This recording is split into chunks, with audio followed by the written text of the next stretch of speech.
Hello everyone, it's Christine here, and I've got a little handy hint for you about how to keep your perle cottons and crochet cottons that you might be using for sewing or slow stitch a bit neater than this pile that you see in front of you.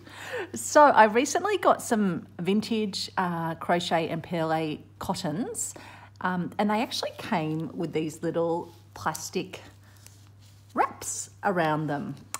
And the great thing about the wraps was that they would hold the thread very securely on the roll, and they could be easily undone and redone up, and they would stay in place. So they weren't sticky per se, but the plastic would actually just sort of push down and seal against itself, but then be able to be removed.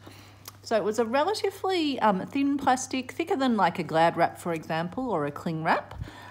It reminded me of what some people used as protective surfacing on their tables, like having a wipeable surface on, say, an outdoor table or something like that.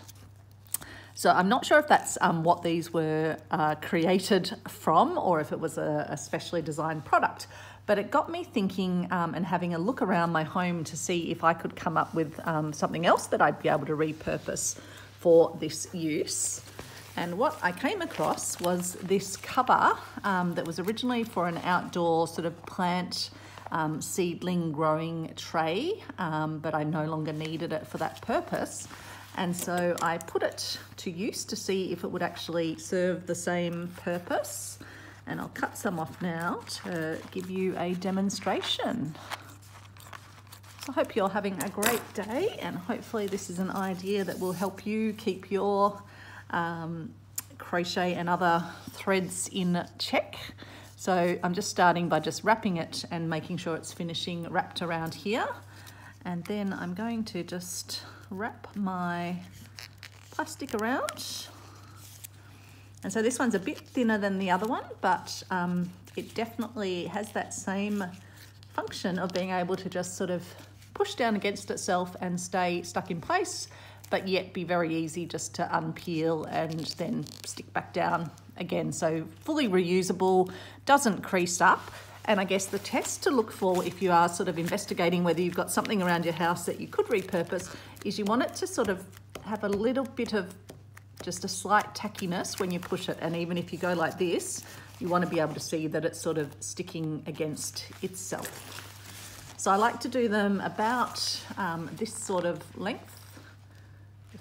You probably can't see it all on camera, and then I just cut little strips of it.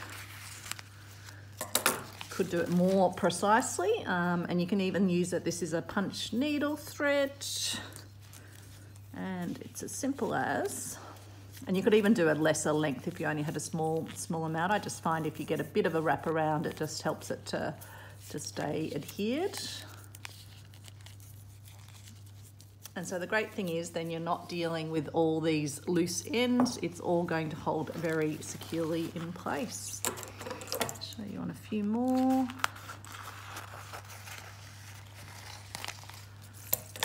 Quite crinkly at this end. Okay, so this is a lovely anchor variegated yarn, a perle or pearl cotton.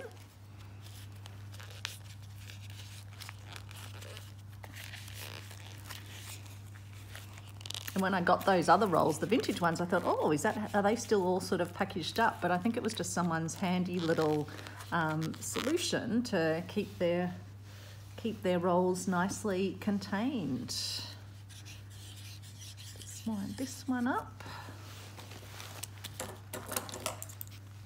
So hopefully that's a helpful hint for how you can, get your pearl cottons and crochet cottons and other cottons. It would even work on normal rolls of cotton as well. And hopefully you've got something around your house, whether it's an old table protector or a plastic packaging, maybe even some of the plastic packaging you get on sheets and other things could even work for this purpose. But you'll quickly be able to see if you cut yourself a strip and see if it will adhere against itself when you push on it. So I hope that is helpful to you, and if you'd like to have more handy hints, feel free to subscribe and hit the bell button so you don't miss a future video. Thanks everyone, bye.